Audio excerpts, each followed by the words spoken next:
Friends, welcome to Kavitha சமையலறை. இன்னைக்கு நம்ம பார்க்க போகிறது அருமையான சிறுதானிய கார கொழுக்கட்டை. ஒரு இன்ட்ரெஸ்டிங்கான ரெசிபிங்க. வரகு அரிசி வச்சு அருமையான கார கொழுக்கட்டை பண்ணுறோம். ரொம்ப ரொம்ப நல்லாயிருக்கும். மார்னிங் பிரேக்ஃபாஸ்ட்டுக்கோ இல்லை ஸ்நாக் டைமுக்கோ டின்னருக்கோ நம்ம டக்குன்னு ஈஸியாக பண்ணிடலாம். ஒரு சிம்பிளான ரெசிபி தான் இது. எல்லாருமே விரும்பி சாப்பிடுவாங்க. முக்கியமாக ரொம்ப ஹெல்த்தியானது. இது ஆவியில் வேக வச்சு செய்கிற டிஃபன். ஸோ ரொம்ப ஹெல்த்தியானது. அது சிறுதானியம் வச்சு சூப்பராக இருக்குங்க. மிஸ் பண்ணாமல் ட்ரை பண்ணி பாருங்கள். சட்னியோடு சேர்த்து சாப்பிட்றதுக்கு ரொம்ப நல்லாயிருக்கும். கார சட்னி பெஸ்ட்டான ஆப்ஷன். தேங்காய் சட்னியும் ரொம்ப நல்லாயிருக்கும். பாருங்கள், கொழுக்கட்டை நல்ல பர்ஃபெக்டாக சாஃப்டாக இருக்குது. அது அந்த தாளிப்போட சேர்த்து சாப்பிட்றதுக்கு ரொம்ப நல்லாயிருக்கும். சட்னியோட சேர்த்து சாப்பிட்டா ஆஹா வேறு லெவல் டேஸ்ட்டாக இருக்குங்க. நீங்கள் மிஸ் பண்ணாமல் ட்ரை பண்ணி பாருங்கள். இப்போல்லாம் நம்ம சிறுதானியங்களுக்கு முக்கியத்துவம் கொடுத்து சமைக்கிறோம், சாப்பிட்றோம். இது சிறுதானியத்தில் ஒரு அருமையான ரெசிபி. நம்ம ஈஸியாகவும் பண்ணிடலாம். ரொம்ப நல்லாயிருக்கும். நீங்கள் மிஸ் பண்ணாமல் ட்ரை பண்ணி பாருங்கள். இப்போ வாங்க ரெசிபி எப்படின்னு பார்க்கலாம். ஃபஸ்ட்டு ஸ்டெப்பாக நம்ம வரகு அரிசியை அளந்து ஊற வச்சிடலாங்க. இங்கே நல்ல ஒரு 250 கிராம் வரகு அரிசி எடுத்துருக்கிற ஒரு பெரிய டம்ளரில் அளந்து எடுத்துக்கிறேன். அழகாக சின்ன சின்ன கிரைன்ஸாக இருக்கிற இந்த வரகு அரிசி ரொம்ப ஒரு அருமையான சிறுதானியங்க. இதில் நிறைய சத்துக்கள் இருக்குது. விதவிதமாக நம்ம சமைக்கலாம். ஆல்ரெடி சில ரெசிபிஸ் அப்லோட் பண்ணிட்டேன். இன்றைக்கி அருமையான இந்த கொழுக்கட்டை ரெசிபியை நம்ம செய்கிறோம்.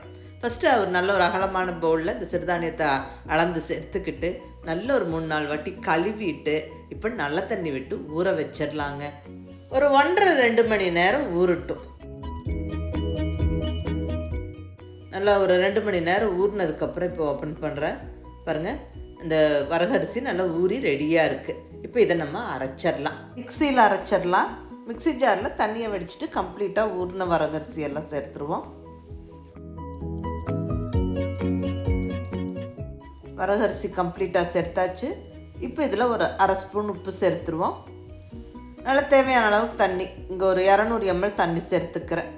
ஜஸ்ட் ஒரு 2 நிமிஷத்தில் மாவு அரைச்சிடலாம். பாருங்கள், மாவு இந்த மாதிரி தான் இருக்கணும். அதாவது கொஞ்சம் லூஸாக இருக்கணும், ரவையாக இருக்கணும். ரொம்ப ஃபைன் பேஸ்ட் ஆக்க வேண்டாம். கொஞ்சம் இந்த மாதிரி தண்ணி மாதிரி இருந்தால் தான் நம்ம தாளிப்போடு சேர்த்து மாவை வதக்கி எடுக்கும்போது கரெக்டாக இருக்கும். ஸோ மாவு ரெடிங்க. அடுத்தது இப்போ தாளிப்பு ரெடி பண்ணிக்கலாம்.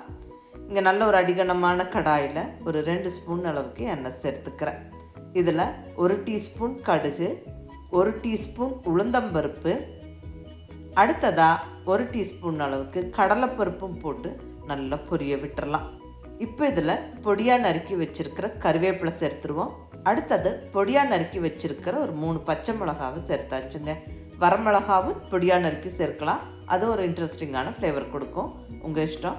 நான் இங்கே பச்சை மிளகா மட்டும் சேர்த்துருக்குறேன். இப்போ இங்கே நல்ல ஒரு பெரிய வெங்காயம் சேர்த்தாச்சுங்க. நல்லா பொடியாக நறுக்கி சேர்த்தாச்சு. இப்போ இதை நல்லா வதக்கிடலாம். இந்த வெங்காயத்தோட கலர் கொஞ்சம் மாறுற வரைக்கும் நல்லா வதக்கி விடணும். வெங்காயம் ஓரளவுக்கு நல்லா வதங்கிருச்சு. இப்போ இந்த ஸ்டேஜில் ஒரு 2 சிட்டிகை அளவுக்கு பெருங்காயப்பொடி, இது மிஸ் பண்ணாமல் சேர்த்துக்கங்க. அந்த டேஸ்ட்டும் ஃப்ளேவரும் ரொம்ப நல்லாயிருக்கும், நல்லதும் கூட. ஒரு ஃபியூ செகண்ட்ஸ் நல்லா வதக்கி விட்டுட்டு இப்போ நம்ம துருவின தேங்காய் சேர்த்துடலாங்க. ஒரு 3-4 டேபிள் ஸ்பூன் தேங்காய் சேர்த்துக்குவோம்.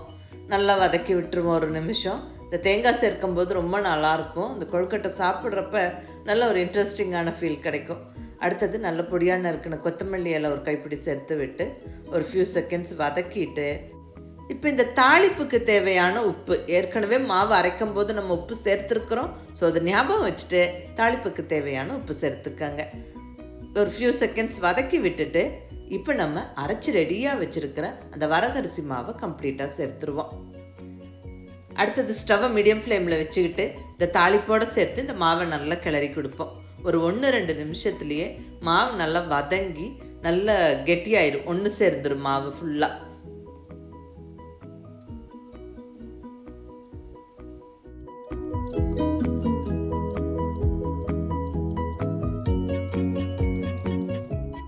பாருங்கள், நம்ம தண்ணி மாதிரி ஊற்றினோம். இப்போ அப்படியே நல்லா சப்பாத்தி மாவு மாதிரி நல்லா ஒன்று சேர்ந்து நல்லா திரண்டு வந்துருச்சு. கரெக்டாக பக்குவமாக நல்லா வதக்கி எடுத்துட்டு நம்ம ஸ்டவ்வை ஆஃப் பண்ணிடலாம்.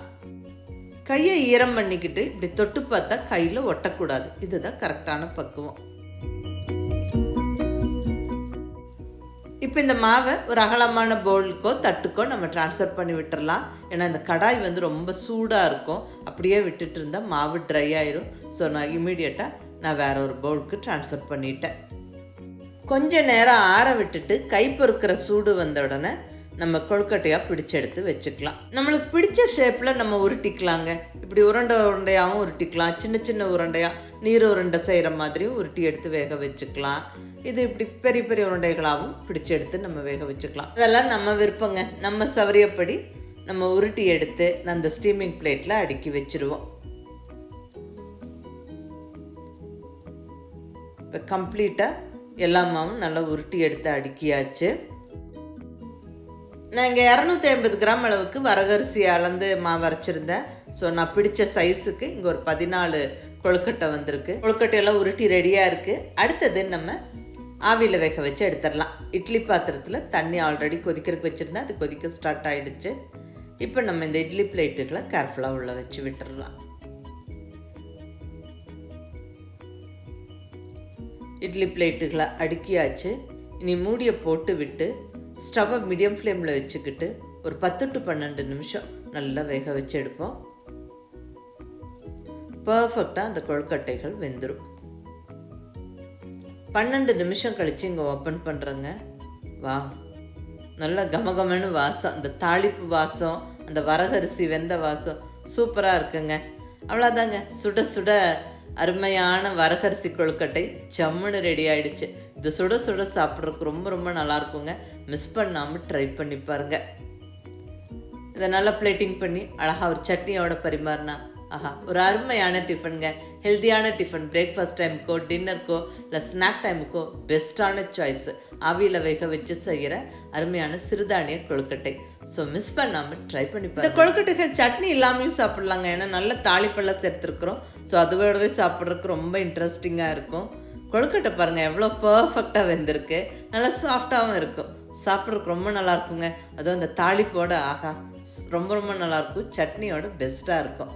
ஸோ இந்த ஆனியன் சட்னி ரெசிபிஸ் எல்லாம் ஆல்ரெடி அப்லோட் பண்ணியிருக்கிறேன். கவிதா சமையலறையோட சட்னி பிளேலிஸ்ட் லிங்க்கை கீழே டிஸ்கிரிப்ஷனில் கொடுத்துருக்குறேன். வேணுங்கிறவங்க பார்த்துக்கங்க. அவ்வளோதாங்க, இந்த அருமையான கொழுக்கட்டையை, இந்த ஹெல்த்தியான கொழுக்கட்டையை மிஸ் பண்ணாமல் ட்ரை பண்ணி பாருங்கள். உருண்டையாக உருட்டி பிடிச்சி நம்ம ஆவியில் வேக வச்சு எடுத்தால் உப்பு உருண்டை, நீர் உருண்டைங்கிற பேரில் பரிமாறலாம். அவ்வளோதாங்க. ஸோ மிஸ் பண்ணாமல் ட்ரை பண்ணி பாருங்கள். அரிசி மாவுலேயே கொழுக்கட்டை பண்ணாமல் இப்படி இந்த சிறுதானியத்தை அரைச்சா கொழுக்கட்டை பண்ணி பாருங்கள். ஹெல்த்தியாக சமைச்சோம், ஹெல்த்தியாக சாப்பிட்டோங்கிற திருப்தி இருக்கும். ஸோ செஞ்சு பார்த்துட்டு எப்படி இருந்ததுன்னு உங்கள் ஃபீட்பேக் சொல்லுங்கள். பிடிச்சிருந்தா லைக் பண்ணி, ஷேர் பண்ணி, கமெண்ட் பண்ணுங்கள். கவிதா சமையலறை சப்ஸ்கிரைப் பண்ணி என்னுடைய மற்ற ரெசிபிஸும் வீடியோஸும் பாருங்கள். தேங்க்யூ.